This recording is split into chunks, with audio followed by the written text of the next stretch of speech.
Hey, Chrissy here. I am a landscape architect and the owner of Kismet Design. I am a very process-driven designer, and I love sharing what I do and how I do it with anyone who's interested. Reaching your true potential and achieving your own personal goals will not happen by chance. You have to set your intentions, make a plan, and do the work. Thank you for joining me to nerd out on design. Don't forget to subscribe and to share too. Let's create something great together. Contracts are a vital part of business. They are not flashy or exciting, but oh so important. The most important part of your contract from a legal stance is that it protects you from undue liability. From a functional standpoint, the most important aspect is that it clearly conveys the expectation of cost and scope of work agreed upon between you and your client. Contracts come in all shapes and sizes. They can be just as unique and individualized as each designer out there. Your workflow will determine how the contract is drafted as well as how it is presented. Many designers meet with their clients, then head back to the office to brainstorm and draft their contract. That allows you the time and mental space to think through the costs, time, and scope thoroughly before presenting the contract. From there, some designers simply email the contract for review, while others may present it in person or over the phone. Whatever works best for you.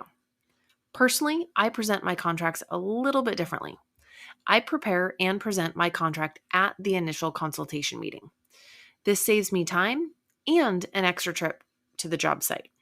I will admit, this is not the best method for everyone, but it does work really well for me. The format of my contract allows me to do this effectively.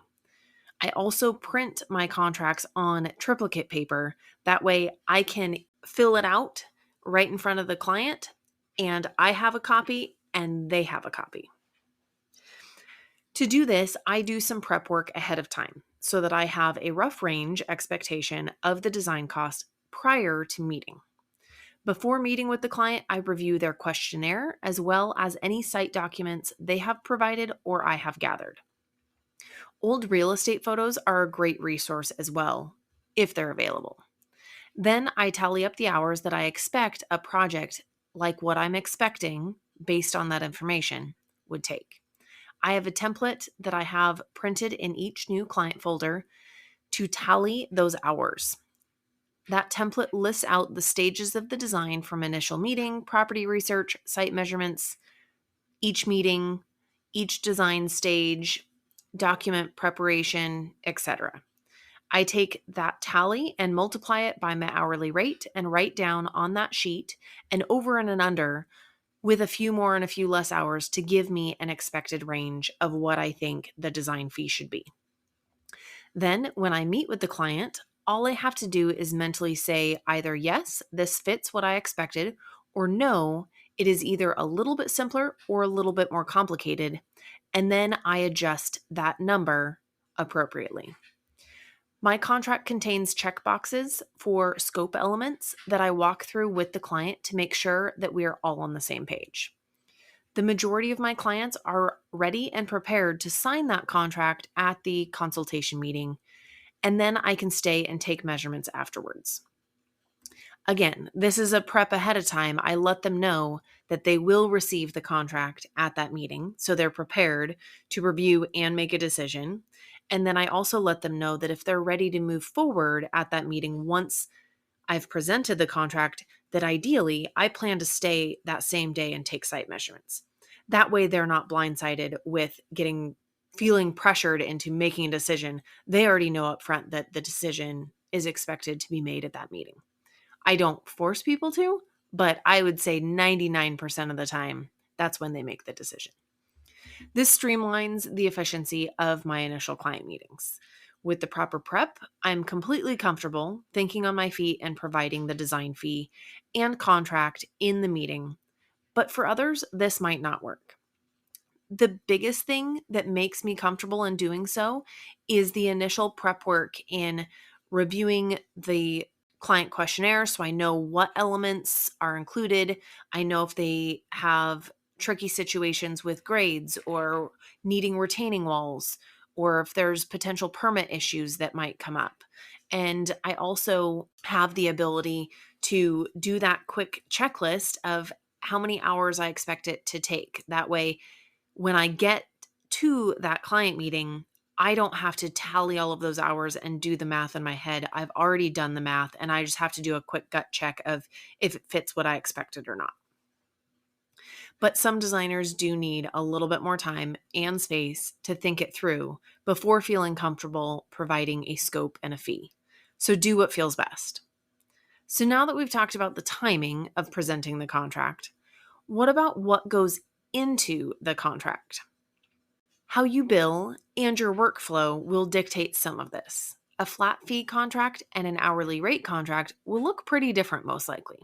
But either way, there are some critical elements that need to be included regardless to not only set expectations, but to build parameters and boundaries. Scope is a big and obvious one, so we can start there. Like I said previously, I have a checklist of elements that I check off for inclusion in my contract. That way, if at the initial consult and contract are based around designing a patio and garden beds with a fire pit space, and then later on the client comes out of the blue and has decided that they want to add a pool, you can easily have the ability and comfort level to state that with confidence, redesigning the plans to incorporate a pool will incur more time and therefore more cost than the contract covered. No joke. I had this happen once. I thought the client was joking when they said it, but they were dead serious. For those of you that design landscapes with pools, you know how much more time it takes just in figuring out grades, let alone fitting such a large feature into a garden. The viewpoints and the flow drastically change as well. Included in my contract, I also state how many meetings are included. This is one that can easily get out of hand, especially with clients that need a little bit more guidance through the process. I am happy to provide additional meetings for discussion and review, but they are at my hourly rate in excess of what was included in the contract. We all know that client that needs a lot of extra emails and phone calls and wants you to come out and review their revisions over and over, and that's totally fine. I just think that it's very important to include in your contract what the expectation is so that you don't feel like either you're not getting paid for all of your time or feeling like your time is being taken advantage of and you're kind of spinning your wheels. Having an expectation of how many meetings are included and how many revisions are included as well, that's another big one, will help make sure that you are getting paid for all of your time, but it also sets the expectation of what is included in the contract and what is additional billable hours. Deliverables are also stated in my contract to ensure that clients understand what documents I will be providing for them so that they're not expecting me to do a full-on irrigation plan, because all of my contractors are more than capable of installing irrigation without me drawing out the plan for them. For those of you that bill hourly, it is important to still state scope and deliverables so the client knows what you are planning to provide. Many designers that bill hourly include an hourly estimation to provide the client with a ballpark of what to expect. This is really smart. It opens up the conversation to let them know what the total design fee might be. Clients that haven't hired a professional before may not know if what they're asking for is 10 hours or 40 hours worth of work. It also makes them mindful of what they ask you to do if they understand how long design takes, how many meetings are expected, and so forth. All of that is included in the readable kind of bulk part of my contract, the parts that are on my contract on the front page. The things on the back are equally as important, but are more of a boilerplate elements that I wrote with the assistance of my attorney and include things like billing, hourly rate, late fees, limits of liability, marketing and photography release, and all kinds of extra legally bits that, although I don't want to read, they do need to be there. The only element on the back of my contract that I intentionally review with my clients is the billing and payment section. And typically I don't point it out, but I do review that information. It's really important that they understand when payments will be due and what that hourly rate is for work beyond the contracted scope. And that way, when they get an invoice, it's not a surprise. Another thing that I have stated very clearly on my contract to make sure that the expectation is understood and in writing is what is included and not included and what elements are separately contracted services. So items like permitting, 3D modeling, construction detailing, I have excluded from my contract and I bill for those items hourly because especially at that initial client meeting, there's really no way for me to clearly know how much time those elements will take, especially permitting. No one knows how long permitting is going to take. And then the other thing that I have noted is that construction oversight services is a separately contracted service so that the client is not expecting a bid and the initial work to get a contractor involved as part of my design services. That's something else that I do know other designers that include a portion of that work in their design scope. And again, whatever works for you is great, but make sure it's clearly stated what's included and what's not included. Another item that might sound kind of weird that I do have included in my contract, but I think it's really important and kind of comical that it needs to be there. Again, it came from a previous client experience, is having something on your contract that states that the person entering into the contract has ownership or a vested interest legally to be able to contract the work for that property. So, without going too far down the rabbit hole, I had a client years and years and years ago that tried to contract a design for their neighbor's property because they wanted to improve their neighbor's yard. And when meeting on said property, the property owner came out and was like, "What on earth is happening here? Why are you guys on my property? Why are you guys talking about ripping out my trees?" Yada, yada. You get the point. So, again, probably not needed 99.999% of the time, but it is one of those things that I do have on there because you never know. And more often than not, I feel like this needs to be included when I've got clients that have community shared space behind them, especially with developments that have like NGPAs and spaces like that, that a lot of homeowners unknowingly feel like that is part of their property when it's not, and they'll start to develop it and then ask you in redoing the design of their space to redevelop it. And so I think it's important that they understand that they need to be able to legally own the property to develop it. And it also takes some of the liability off of you if you are developing a design.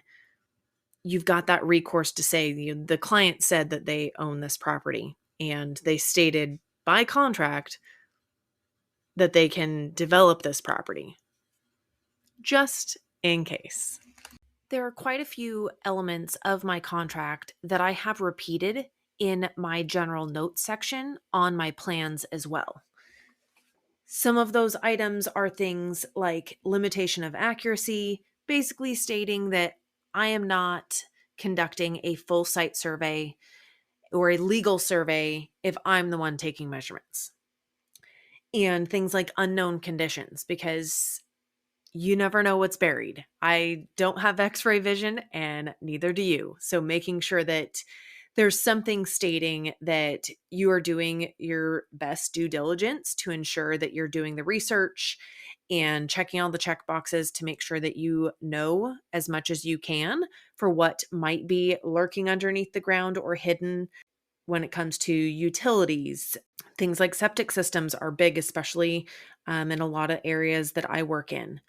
Even jurisdiction requirements, those are ever changing. And although I do my best to stick within those guidelines, There's a lot of things up to interpretation, and there's a lot of things that change on an ongoing basis. So having that note basically stating that there is no guarantee is another kind of catch-all cover your backside note to have both on your contract and on your plans. These backup contract items are the same for both my design contract as they are for my construction oversight services contract.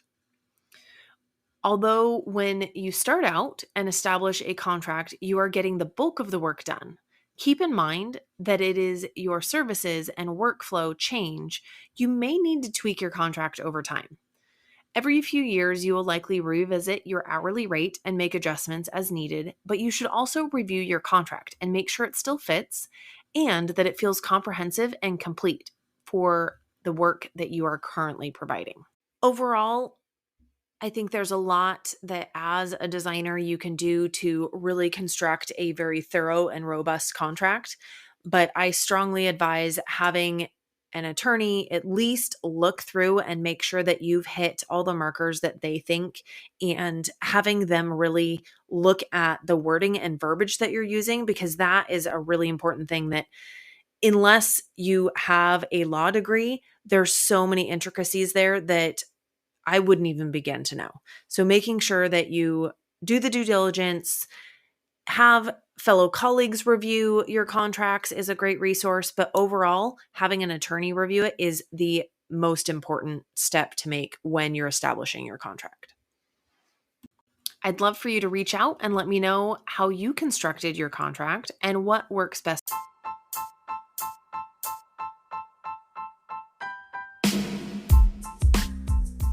To wrap up, I want to thank you for your time. I hope the ideas discussed today have left you feeling excited and energized. As I build both my business and my life, I value the support and feedback you provide. I would love for you to reach out to me to let me know what you think, give me ideas, or just to connect. Please don't forget to subscribe and also share with a friend. Until next time, go create something wonderful.